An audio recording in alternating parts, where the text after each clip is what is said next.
দক্ষিণ এশিয়ার সবচেয়ে দুর্নীতিগ্রস্ত দেশ বাংলাদেশ। তারা বলেছে অন্তত আফগানিস্তানের পিছনে বাংলাদেশ রয়েছে, নেপাল, ভুটান এদের চেয়েও বাংলাদেশ বেশি দুর্নীতিগ্রস্ত দেশ।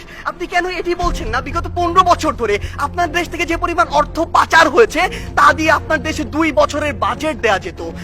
তৃতীয় বক্তা আসছেন সার্জিস আলম, তার নির্ধারিত সময় 5 মিনিট 30 সেকেন্ড। ধন্যবাদ বিজ্ঞ বিচারক মন্ডলী। বিজ্ঞ বিচারক মন্ডলী, আজকে পক্ষ দলের তৃতীয় বক্তা যেখানে শেষ করেছে সেখান থেকে শুরু করতে চাই।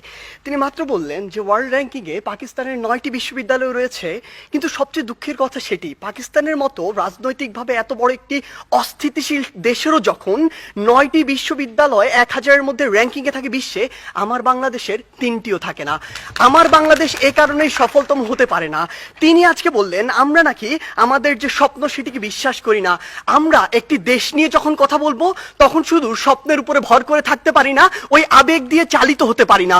যদি আমার স্বপ্নকে বিশ্বাস করেই আমি দক্ষিণ এশিয়ার মধ্যে সফলতম হতে পারতাম তাহলে এত ছোট স্বপ্ন দেখতাম না, আমি পুরো পৃথিবীর মধ্যে সফলতম হওয়ার স্বপ্ন দেখতাম। কিন্তু স্বপ্ন এবং বাস্তবতার মধ্যে অনেক পার্থক্য রয়েছে। আজকে তাদের 3 বক্তা যে তথ্যগুলো দিয়ে গেলেন তাদের তথ্য অনুযায়ী 1971 থেকে আজকে 2022 সালে এসে বাংলাদেশ প্রত্যেকটি ক্ষেত্রে উন্নত হয়েছে। হ্যাঁ, আমরা বিশ্বাস করি উন্নত হয়েছে, কিন্তু দক্ষিণ এশিয়ার অন্যান্য দেশ কিংবা পৃথিবীর অন্যান্য দেশ কি বসে রয়েছে? বিজ্ঞ বিচারক মন্ডলী একটু লক্ষ্য করুন, 2020 সালের তথ্য মতে বাংলাদেশের যে অর্থনীতি এটি হচ্ছে বিশ্বের 35তম বড় অর্থনীতির দেশ, যেটা 2035 সালে গিয়ে হবে বিশ্বের 25তম বড় অর্থনীতির দেশ। বাংলাদেশের উন্নতি হচ্ছে, হবে। আপনি যদি ভারতের দিকে তাকান, ভারত বর্তমানে বিশ্বের 7ম বড় অর্থনীতির দেশ, 2035 সালে গিয়ে ভারত হবে বিশ্বের 3য় বড় অর্থনীতির দেশ। ভারত আপনার দিকে তাকিয়ে বসে রয়েছে না, দক্ষিণ এশিয়ার অন্যান্য দেশ বসে থাকছে না, পৃথিবীর অন্যান্য দেশগুলো বসে থাকছে না। আমাদের কথা হচ্ছে যখন আমরা দক্ষিণ এশিয়ার সফলতম হতে চাইবো, আমাদের সামনে যে একটি ব্যারিয়ার রয়েছে ভারত, সেটিকে আমাদের টপকে যেতে হবে। কেন আমরা যেতে পারবো না, কোথায় কোথায় সে বাধাগুলো রয়েছে সেগুলো নিয়ে আজকে আমরা কথা বলবো। তারা আজকে বললেন আমরা আন্তর্জাতিক অনেক স্বীকৃতি পেয়েছি। হ্যাঁ, আমরা অসংখ্য স্বীকৃতি পেয়েছি, কিন্তু আপনি এটি কেন বলছেন না যে ট্রান্সপারেন্সি ইন্টারন্যাশনাল 2021 সালে বলেছে দক্ষিণ এশিয়ার সবচেয়ে দুর্নীতিগ্রস্ত দেশ বাংলাদেশ। তারা বলেছে অন্তত আফগানিস্তানের পিছনে বাংলাদেশ রয়েছে, নেপাল, ভুটান এদের চেয়েও বাংলাদেশ বেশি দুর্নীতিগ্রস্ত দেশ। আপনি কেন এটি বলছেন না? বিগত 15 বছর ধরে আপনার দেশ থেকে যে পরিমাণ অর্থ পাচার হয়েছে তা দিয়ে আপনার দেশে 2 বছরের বাজেট দেয়া যেত। আমাদের সমস্যাগুলো এই জায়গায়। আপনি শিক্ষা নিয়ে কথা বলছেন, বাংলাদেশের শিক্ষা খাত যদি লক্ষ্য করুন, পৃথিবীর কোনো মধ্যম আয়ের দেশ, স্বল্প উন্নত দেশ কিংবা উন্নত দেশে জিডিপির মাত্র 2% শিক্ষা খাতে বরাদ্দ দেওয়া হয় না, বাংলাদেশে মাত্র 2% দেওয়া হয়। শুনে অবাক হবেন, এই 2%-এর অধিকাংশই চলে যায় আমাদের ওই শিক্ষক, কর্মকর্তা, কর্মচারীদের বেতন দিতে। আপনি যদি লক্ষ্য করুন যে আজকে কেন ভারত আপনার চেয়ে এগিয়ে থাকবে, আজকে এই পজিশন দাঁড়িয়ে পৃথিবীর যত মাল্টিন্যাশনাল কোম্পানি রয়েছে তাদের যদি একটি তালিকা করেন, সেরা 10টির অন্তত 9টি পাবেন যেখানে ভারতের যারা রয়েছে তারা সিইও, কিন্তু বাংলাদেশের একটিও পাননি, আগামী 10 বছরেও পাবেন না।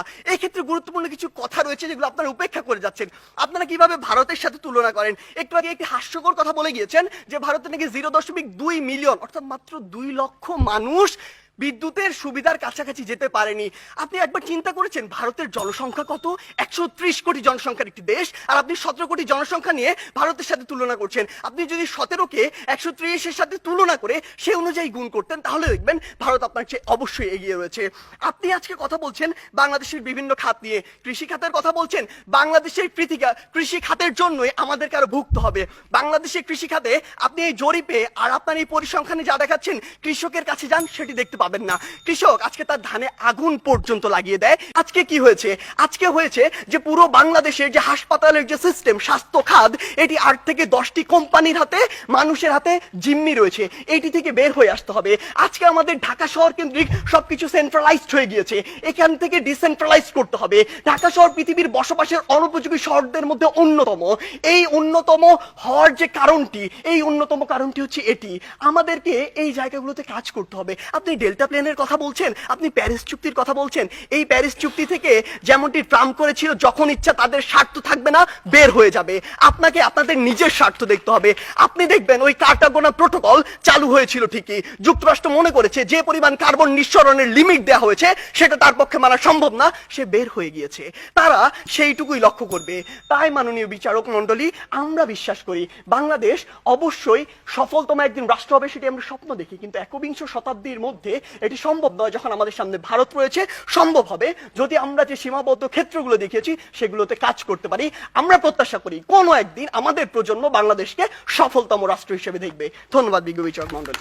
আজকের